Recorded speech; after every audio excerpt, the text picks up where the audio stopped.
फॉलोअर्सचा एक कार्यक्रम होता. आजचा आपल्या शिक्षण केंद्राचे शिवदिता डोले यांची माझी भेट झाली. ते म्हणजे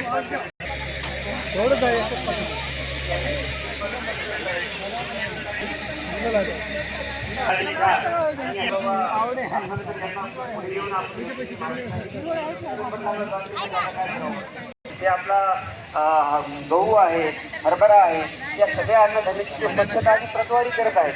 आणि आता या ठिकाणी प्रकारचे स्वच्छता आणि प्रतवारीचे केंद्र 4 टीपीच्या मशीन आपल्या ठिकाणी उभ्या राहिले पाहिजे.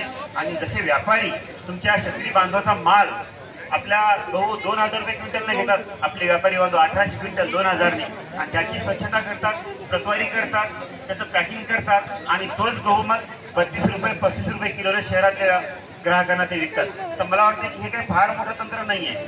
प्रक्रियेचे 3 टप्पे आहेत: प्राथमिक प्रक्रिया, द्वितीय टप्प्यातली प्रक्रिया आणि तृतीय टप्प्यातली प्रक्रिया. तर मला वाटतं शेतकरी बांधवांनी प्राथमिक आणि द्वितीय टप्प्याच्या जे काही साध्या प्रक्रिया आहेत, स्वच्छता आणि प्रतवारी आहे, ग्रेडिंग आहे, पॅकिंग आहे, अशा प्रकारची प्रतवारी किंवा अशा प्रकारची प्रक्रिया याचं जर तंत्र तुम्ही आत्मसात केलं, अशा प्रकारच्या 4 टीपीच्या मशीन त्या माध्यमातून बीज प्रक्रिया केंद्र किंवा स्वच्छता आणि प्रतवारी मशीन या ठिकाणी जर उभारल्या, तर मला वाटतं की आपला जो माल आहे शेतातला, तो की तूर आहे, तर आपण हे कच्चा माल विकण्यापेक्षा तुरीची तूरडाळ किंवा गव्हाचं पॅकिंग ब्रँडिंग करून जर विकलं, तरच आपल्याला यापुढे 2 अधिकचे पैसे मिळणार आहेत.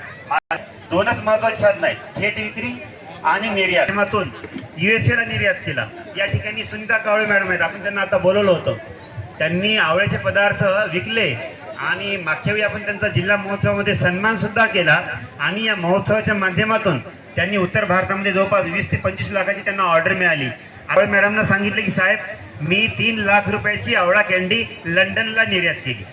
3 लाख रुपयाची आवळा कॅन्डी लंडनला, जी मागच्या महोत्सवाच्या वेळी उत्तर भारतामध्ये गेली होती, यावेळी त्यांची कॅन्डी लंडन पर्यंत पोहोचलेली आहे. म्हणजे आपल्या जिल्ह्यामध्ये अशा अनेक प्रकारचे शेतकरी आहेत की ज्यांचा आदर्श किंवा ज्यांचं कार्य आपण प्रेरणादायी आहे.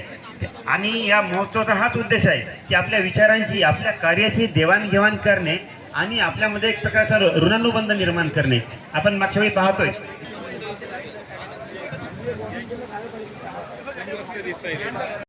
कॉम्प्लेक्समध्ये घरपोच उत्पादन विकास याच्याकडे सुद्धा एक केशरांबा